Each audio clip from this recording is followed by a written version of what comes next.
Hey, South Baltimore, Nate Carper here, and today we're stepping inside a place that's become a local legend, a spot where dreams come true, and recently, there was a Christmas miracle. We're here at Tiny Brick Oven, right in the heart of Federal Hill, on Light Street. As soon as you walk in, you can smell the goodness, and if these brick walls could talk, they'd tell a story of passion, persistence, and a pizza that changed everything. Today, we're joined by Will Fagg, the heart and soul behind Tiny Brick Oven. This interview is conducted by Kevin Lynch of SouthBmore.com, otherwise known as Pizza Channel Kevin. We're going to hear the incredible journey that brought Will here, and we're going to dive into his culinary roots, the backyard experiments that started it all, and of course, that whirlwind following a certain famous pizza review. So pull up a chair, grab a slice, and let's get started. Welcome to Tiny Brick Oven. So Will, thanks for joining us today. Yes, very excited to be here. Thank you, Kevin. Of course.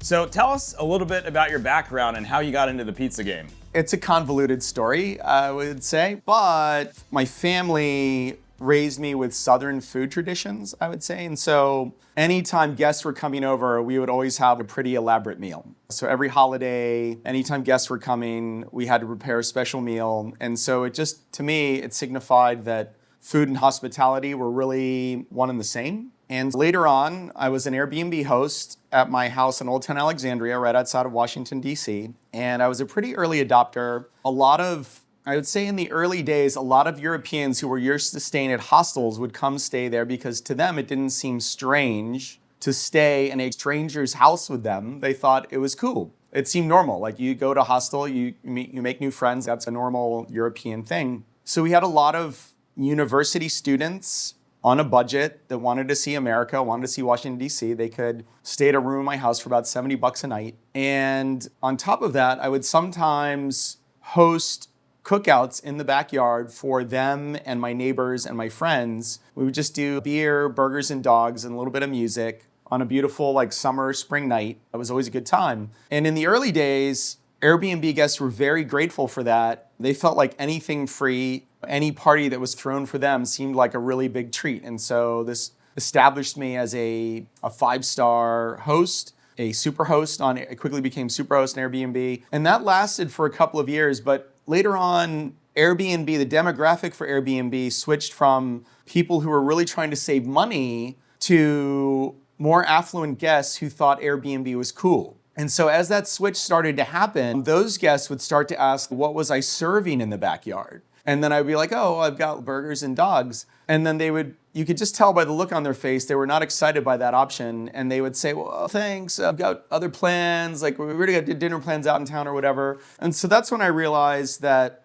I need to elevate my food game to match the affluence of the Airbnb customers as they were becoming more affluent. And so that stuck in my head for about a year. I was at Home Depot about maybe a year later, maybe a year after that idea was in my head, and there was a propane-powered pizza oven there. And I thought if I was making fresh pizza in the backyard, that would be a lot bigger draw than just very average burgers and dogs. And unfortunately, that oven turned out to not be powerful enough. It didn't get hot enough to make a very good crust. I wanted to cook Neapolitan style, which needs about 900 degrees Fahrenheit. I don't remember the exact temperature that oven got up to, but the burner was really tiny. You could just tell it wasn't going to get hot enough. And so at that time, I ended up building my own oven out of an old Weber grill using real fire bricks and a pizza stone, and then this weed burner that was 150,000 BTUs, crazy, way too powerful. I had to turn it on just a fraction of a hair to get it to be the right heat. And I just started cooking pizza in my backyard with that. And that was the beginning of making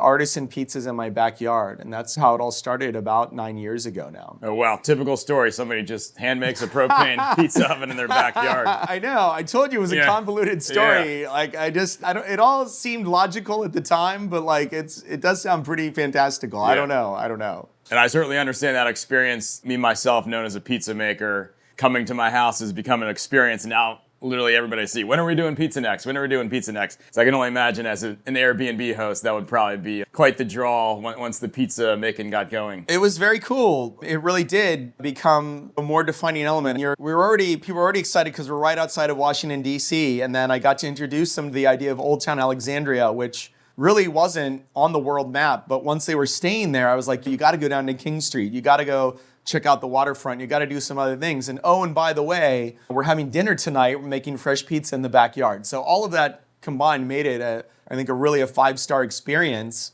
And pretty around that time, Airbnb opened up something they called Airbnb Experiences. They were trying to find ways to monetize things that weren't just a room to stay in or just a house to stay in. And so one of the things they did is they allowed you to create an experience, and guests, like all Airbnb guests in the area and even non-Airbnb guests, could search the experience database and decide if they wanted to come to it. And so we opened up an Airbnb experience where we taught a miniature pizza class and cooked it on our oven in the backyard. And that became its own thing all on its own, which was incredible. Very cool, very cool. Yeah, very cool. Now, how much time passed between building that more powerful oven and opening this pizza shop in Federal Hill? So it was several years. The first year that we were doing pizza just in the backyard, I think it was only just a hobby and really never made any money from it. It was just a lot of fun.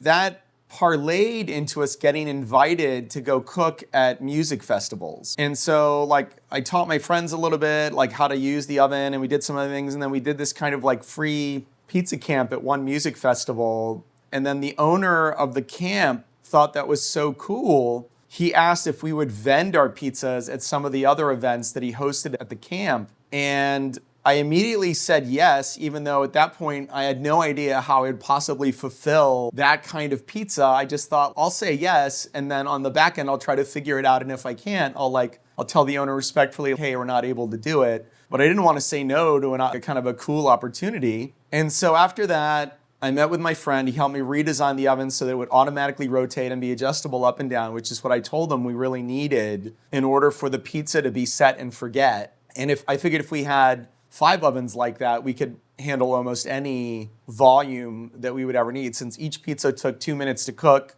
if I had 5 ovens, that meant I could make 5 pizzas every 2 minutes. That would be, what is that, like 300 pizzas an hour in theory, if you could be massively efficient with dough stretching, which it turned out we were never able to stretch the dough fast enough to that ended up being the kind of the bottleneck. You could never stretch fast enough. Yeah. So I'm sure the weather varied too. Yeah, if it were colder, then it was even harder. All these things. So cooking outdoors, if the weather was nice, if it was a beautiful summer night with a light breeze and it was slightly warm that night, then it felt like the best job in the world. Mm-hmm. Like everyone was in such a great mood. Yeah.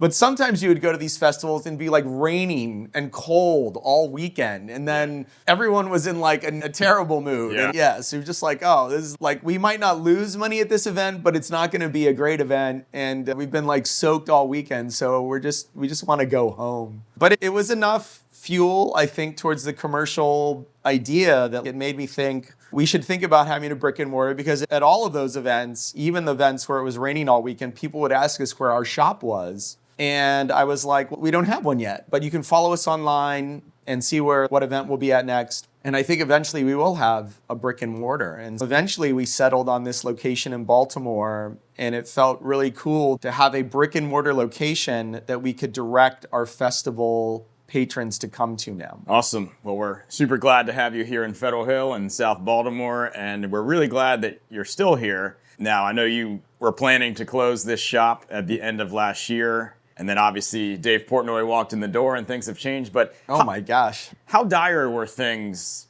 before Dave Portnoy came in and the Christmas miracle that happened? Yeah, I don't want to say they were really dire. We weren't, I think, in a typical restaurant fashion, we weren't really losing money, but I was working here for a lot of time without getting paid. So if you look at it that way, it wasn't like I was bleeding money, but I was bleeding a lot of my time, and people started calling it my very expensive hobby, which I was kind of it does feel like a pretty expensive hobby. I spend 16 hours a day here and I'm not making any money. That's clearly not a good use of my time. I've got my RN license. I could be making really good money doing that without any of the risk or overhead or outlay of money that you have for running your own business.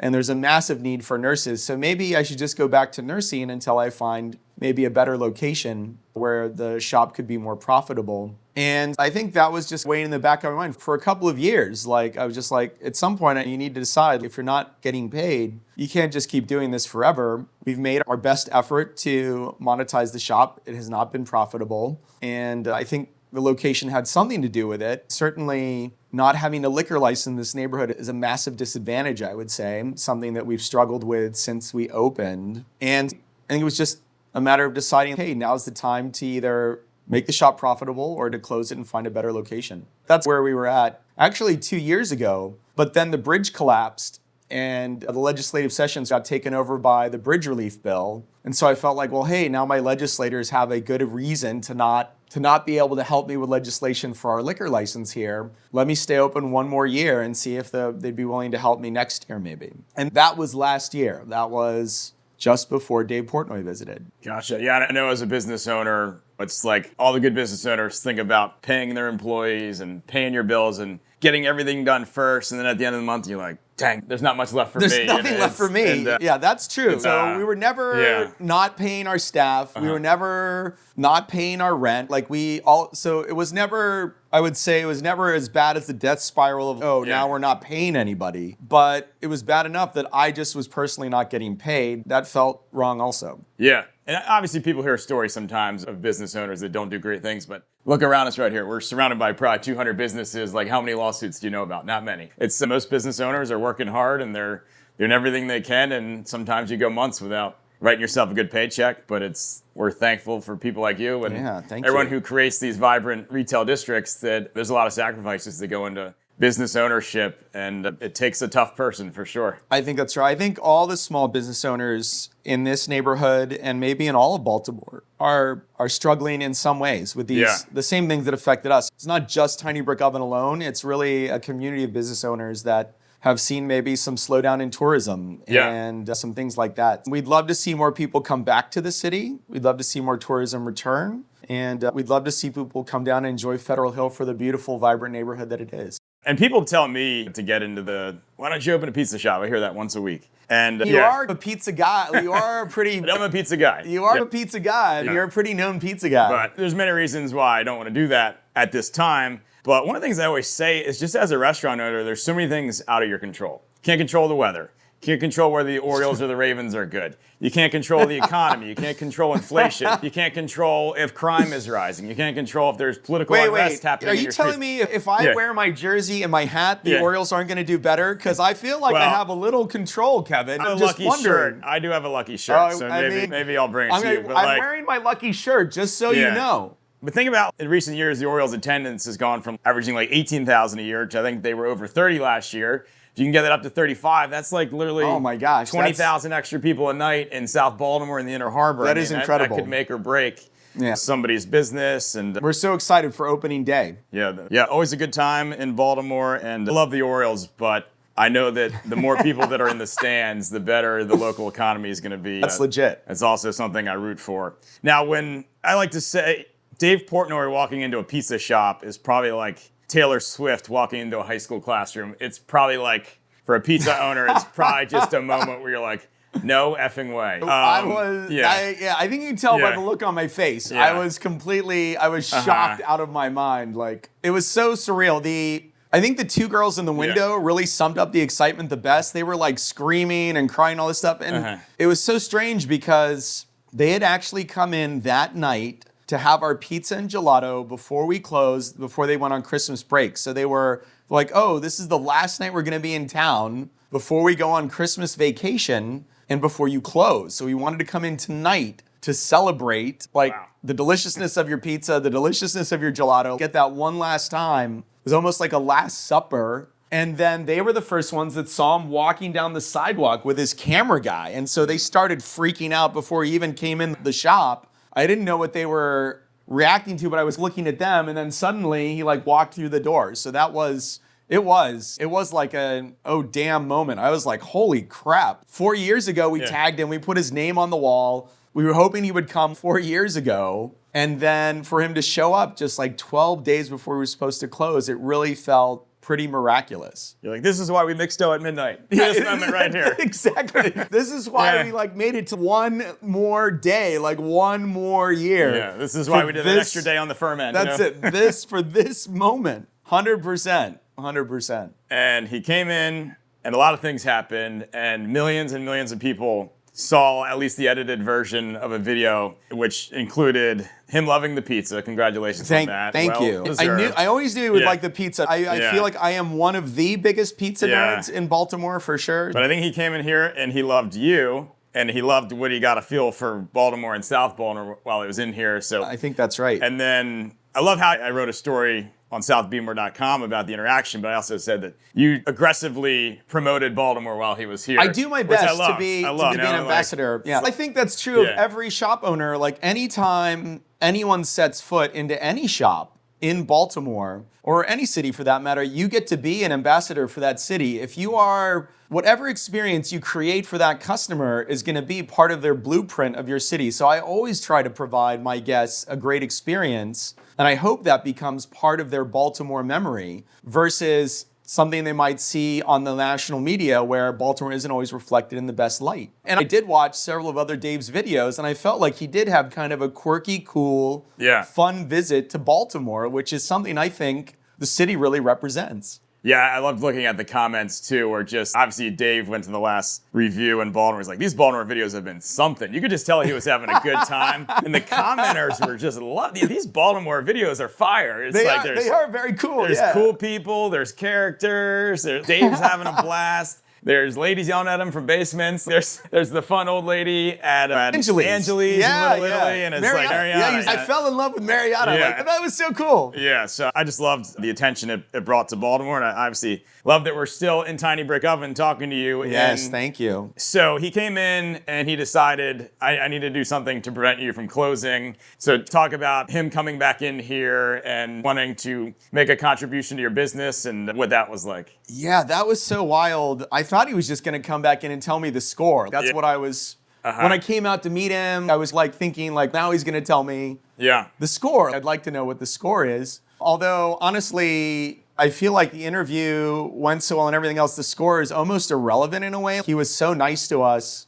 He was like, how much money do you need to stay open for another year? I was already shocked that he was here. I was so pleasantly surprised that he was in Baltimore at all. It was really an honor to be able to greet him and to get him to try my pizza. I thought that was incredible. And then for him to offer me money, I was really surprised and humbled. I didn't know what to say. I didn't really want a handout in any way, and I wasn't sure what to say, but he did seem very insistent on getting a number. And so I felt like it would be rude almost in a way to not do it at that point. I tried once to be like, I don't know. And then he was like, yeah, but if some super rich guy's in front of you and you have to give him a number or he's going to walk away, like you got to say something. So then that's when, I guess it was 4 years ago, there was a liquor license for sale for $30,000. We figured we need another $30,000 for inventory and equipment and some things like that. And so we were going to try to raise $60,000. That deal on that license fell through. Like we were never able to secure a deal on that license, so we never raised the money. But that's why that number just stuck in my head. And so when he asked, how much do you need? I said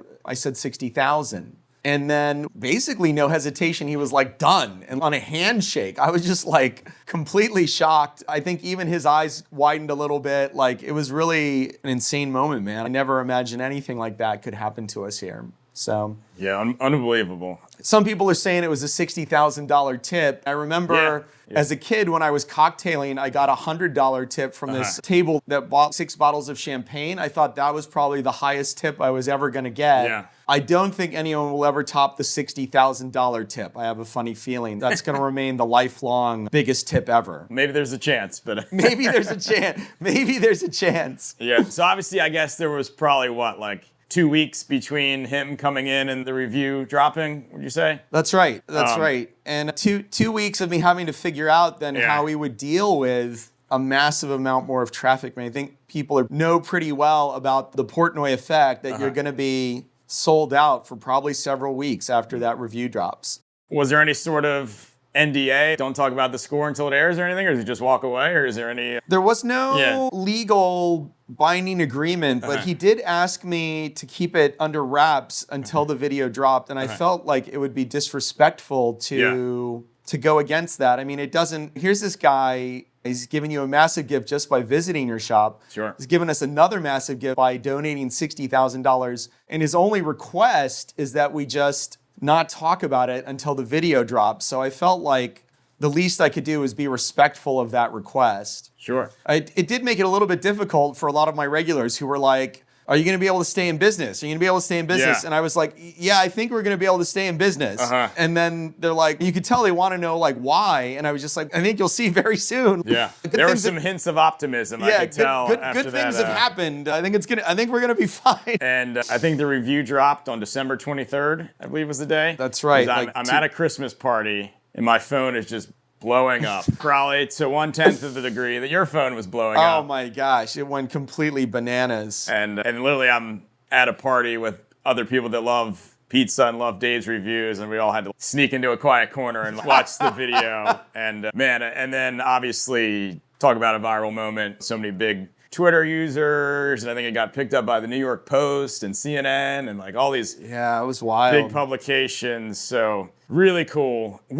So after the review dropped, and did he give you a heads up of when it was going to drop, or was it a surprise? It's funny that you say that. He had said it would drop before Christmas, since we had said we were going to close before Christmas. But in my mind, I'm thinking like he's part of a big multimedia machine. Just because he said that doesn't mean it can necessarily happen. Yeah. And on the 22nd, I'm back here like working on, we got a new oven that does New York style, and I'm working with that oven, trying to figure out like how big to make our dough balls and some other changes that needed to be made. And so I just thought like at that point, it was so close to Christmas, maybe even though he told us that it would, maybe it wasn't possible. Like maybe it had to wait till after Christmas. And I didn't mind that at all. And I completely understood, like Dave is part of a huge machine. It's not just because he said one thing doesn't necessarily mean it's 100% going to happen. And at that point we were proceeding thinking maybe it won't drop before Christmas. But true to his word, it did drop just 2 days before Christmas. And the timing was pretty ironic, I would say. Like it really felt like a Christmas miracle. So I guess the first day to impact business would be Christmas Eve. Oh my gosh. It's always an interesting day for any restaurant business, I would think. But that's probably an interesting day to be all of a sudden the talk of town when it comes to pizza. Normally a very slow day for us. I mean, Yeah. you figure most people are not going to have pizza for their Christmas dinner or their pre-Christmas meal. And then we just had this line out the door, man. It was completely nuts. And media were here. We were so swarmed that day. I presume I could have been also very busy on Christmas Day, but I didn't feel like it was right to make employees work on Christmas Day. And we needed a break anyways. Yeah. So I just decided the shop would not be open on Christmas Day, and we'd try to be more ready for a very busy day, the day after Christmas. And it was insanely busy for several weeks. Having a media business myself, I think you know when you're producing a piece of content and it's going to be good. And obviously they knew this video was going to be popular. They somehow knew. And they dropped your video on the 23rd of December. Didn't drop another video for the end of the year because I think they thought people want to feel good around Christmas. This will make people feel good. This is a good way to put a bow tie on 2024, and then we'll get back to 2025. And it was exciting when 2025 hit because then it was just this onslaught of more Baltimore videos, which was cool. But I think they knew to let your video marinate right before Christmas and through the end of the year and let people feel good about that. And obviously, I'm sure your accounting for the year 2024 had quite the ninth inning after that. So tell us about how busy were you in those days and weeks after the review dropped? Yeah, it's so wild. I figured our little shop here with its tiny footprint is maybe set up to easily handle about 70 guests per day. And we'd be pretty profitable at about 70 guests per day, 5 days a week, 5 or 6 days a week. And I want to say after that review dropped, there were times when we would sell out of dough twice a day. We couldn't make dough fast enough. I had to buy like a dough baller machine, which we have now, which really helps. But every night we were making dough balls by hand. My hands were getting sore every night. We were serving over 200 guests a day. And we had to limit. Like we had people coming in wanting to order 20 pizzas. And I had explained to them like, we could not fulfill an order of 20 pizzas right now. We were limiting guests at that time to 2 pizzas per order. Part of that was because we could not answer the phone. We turned off online ordering. The phone was ringing nonstop this whole time, like the phone just be ringing, people from all over the world, some calling to just congratulate us, some calling to wish us well, some saying that they felt we deserved all the support and love and that they were really moved by our story. A lot of people told us that the video made them cry. So it was a massive outpouring of support. Just the night the video dropped and when I was back in the kitchen working with the ovens, the register started going crazy with the amount of people donating pizzas to our Pay It Forward program. And like thousands of orders in the next 3 days would print out just saying pizza donation. Pizza donation times 1, pizza donation times 5, pizza donation times 10, pizza donation times 50 sometimes. And so I want to say we collected about $12,000 in donations in the first 3 days. It was so wild. Just the donation volume alone was more than our normal sales volume by far. And people who just wanted to buy a slice of pizza for a complete stranger. It felt pretty miraculous, felt pretty nice. Yeah, I love that. And I know that to me, pizza equals happiness. So I agree with that. I think you can donate a lot of things to a lot of people, but I think giving somebody a slice of pizza is probably pretty close to guaranteeing a smile, I would think. 100%. We've had certainly a lot of gratitude for that program, and maybe one of the coolest things we've ever done by far. Something we did way before Dave Portnoy ever came, and something that was certainly supported by the neighbors before Dave Portnoy ever came. I feel like that vehicle for generosity is something that Baltimore embraced from the very beginning. That's why we love this town. It's a great I town. just think about the amount of volunteering it takes to have South Baltimore function between the churches and the schools and the sports leagues and the neighborhood. We have too many neighborhood associations. And so all the amount of volunteering it takes to have a functional society is really plays out in a neighborhood like this. And that's so great to see people looking out for others. And I know, too, that obviously you saw more people wanted to be part of the Pay It Forward program. You launched your GoFundMe, and that was super successful. So talk about sort of the success of that and just how that felt. Yeah, that was so wild. I think we originally set our GoFundMe goal. So someone had said early on, they were like, oh, like with this Dave review, you need to do the GoFundMe. And so we did that just because they were like,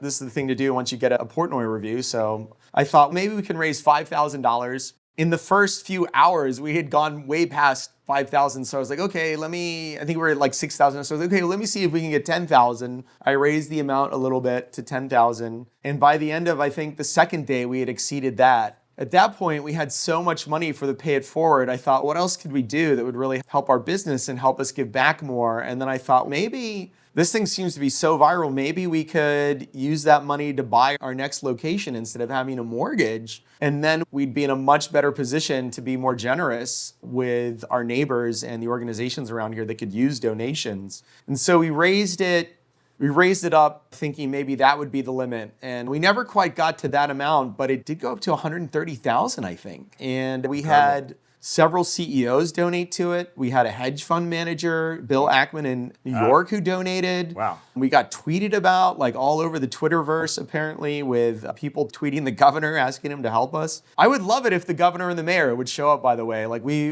want to definitely send that invite out. We would love for them to come by and have a slice. Anyone in Baltimore. You won't regret it. Yeah. Anyone in Baltimore who loves this city, we'd love for you to drop by and have a slice, 100%. I know you've said you want a liquor license and you're here right now. What is the status of things right now? Are you actively looking for another location? Are you actively looking for a liquor license? Anything developing at the moment? Yeah, it's a good question. I'm not sure. I think the path to get a liquor license is not a straight path. It's hard to know if we will have to change location or if a license will become available. We're trying to leave all options open for that because I do think for the long-term sustainability of this business, it would really be helpful if customers could have wine and beer with their pizza. It would be a game changer for us for sure. I wore a shirt in one of my recent videos that just said, "Life is good," and it had a picture of a beer and a slice of pizza. They really go together. Yeah, they do. It's a classic pairing. We still have some beverages, just non-alcoholic beverages. We are BYOB for now, but it would be so nice if people could come in and buy a pizza and a beer. I think that would really be a winning combination.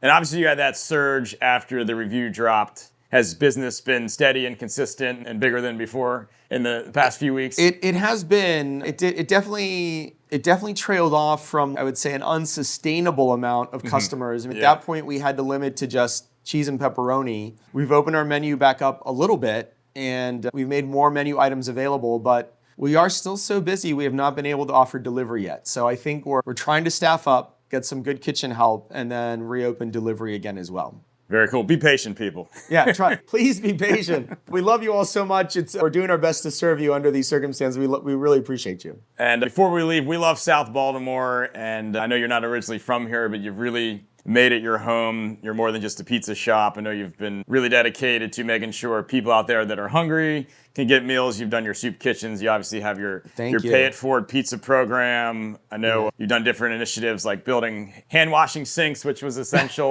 post-COVID. I know you're a man of a million ideas. So why is it important to you to not just be a business owner, but to really take stake in the neighborhood where your brick and mortar exists? I've always felt that way. A lot of people ask me if I'm the owner of this pizza shop, and I always like to tell them that I believe this shop is owned by the community. And I think every small business really needs that love and support from the community that they're in. It's not just about making money, it's about aligning with the neighbors that you have. And I've always wanted to be a good neighbor. I've always done my best to be a good neighbor. And when I came here, I felt like I was really welcomed with open arms by a lot of the neighbors here. And I've always believed that if you're going to be successful, it's going to be because of the neighborhood that you're in. And we found a lot of success. Even though we weren't making any money, we still had a lot of support for all of those initiatives. We still got a lot of donations, really thousands of donations before Dave Portnoy ever showed up to our Pay It Forward program from the neighbors here. That really felt like a lot of love and support, that it did help sustain our business through the very dark pandemic times, and something that we've always really appreciated. So yeah, I would say South Baltimore is more my home than any other neighborhood for sure, because we made it through the pandemic together, and we couldn't have done that without the love and generosity and support of this neighborhood. Awesome. I think about that with my business, southbeemore.com too. It's like sometimes there's tough months, but it's like, I wouldn't even know how to walk away from this thing. People would be real mad about it. No, you don't. Such a fabric. You're such a part of the fabric here. Yeah. We don't know what we would do without you, man. Yeah, very cool. And sorry, one more last question. When you're not making pizza for yourself and you want to eat some pizza elsewhere in the city, in the country, in the world, what are you seeking out? What kind of slice, what kind of technique is really what you're trying to eye if you want to get a slice of pizza and you didn't make it yourself? I really like to try all different kinds, because I think there's always innovations. At some point, although I'm not a big fan of Hawaiian, I know a lot of people love Hawaiian. At some point, that was a new innovation, and one tried that combination, and people loved it. So I can say real quick, my favorite thing about the Hawaiian, it's named after an American state. It was invented by a Greek guy in Canada, and it's an Italian food. So it is wild. And if you add jalapenos to it, you could give it a Mexican twist. That's it. We want to know when Hawaiians are going to invent some Canadian pizza. I don't know. But so I think trying new things is fun. But if I'm really going for maybe my favorite classic style, I love to go to New York and get a New York slice. Of course, yeah. I think Frank's in Baltimore is also really good. They're way on the other side of town, and I think if you're on that side of town, you should go to Frank's, and if you're on this side of town, we hope you'll come to Tiny Brick Oven. But everyone's got their own personal favorites, and I think there's room for great pizza all over the place. So I hope more people are inspired to make great food, and I think they'll always find their audience if they do that. Absolutely. I think customers can see when an owner's got passion and when an owner's got pride, and when they go that extra mile to make the customer happy and to make the food good. And I think we're obviously seeing that here. So congratulations on us still sitting here with these cool red checkered tablecloths and in Tiny Brick. And maybe we'll be in a bigger location soon and we can get your pizzas delivered again and maybe have a nice Peroni with it or something. But congratulations on your continued success. And thanks for joining the podcast. And let's get those pizza ovens turned on. Thanks, Kevin. We appreciate you so much, man.